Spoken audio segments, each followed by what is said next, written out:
بسم اللہ الرحمن الرحیم۔ السلام علیکم ورحمۃ اللہ وبرکاتہ۔ یکم مئی لیبر ڈے، کوئی پیشہ اور ذریعہ معاش معیوب نہیں۔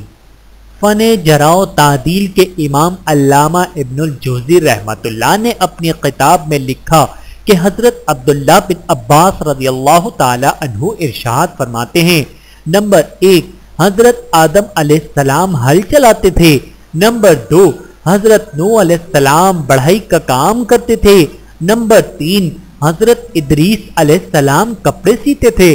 نمبر 4، حضرت صالح علیہ السلام تجارت کرتے تھے۔ نمبر 5، حضرت ابراہیم علیہ السلام کھیتی باڑی کرتے تھے۔ نمبر 6، حضرت شعیب و موسیٰ علیہ السلام بکریوں کی نگہبانی کرتے تھے۔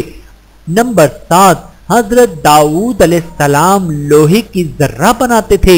نمبر 8، حضرت سلیمان علیہ السلام امور سلطنت چلاتے تھے۔ نمبر 9، حضرت عیسیٰ علیہ السلام کل کے لیے کوئی چیز چھپا کر نہیں رکھتے تھے۔ نمبر 10، ہمارے نبی کریم صلی اللہ علیہ وآلہ وسلم مقام اجیاد پر بکریوں کی نگہبانی فرماتے تھے۔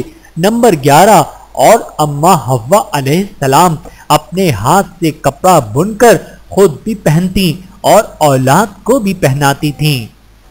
ہاتھ سے کما کر کھانا اور کسی ہنر، کاریگری اور صنعت کو ذریعہ معاش کے طور پر اختیار کرنا معیوب بات نہیں، بلکہ سوال سے بچنے اور رزق حلال کمانے کی نیت سے پیشہ اختیار کرنا بڑی فضیلت اور ثواب کا کام ہے۔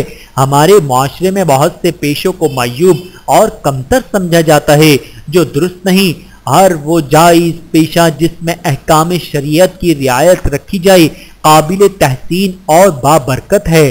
اللہ تعالی ہم سب کو سمجھنے کی اور عمل کرنے کی توفیق عطا فرمائے۔ آمین ثم آمین۔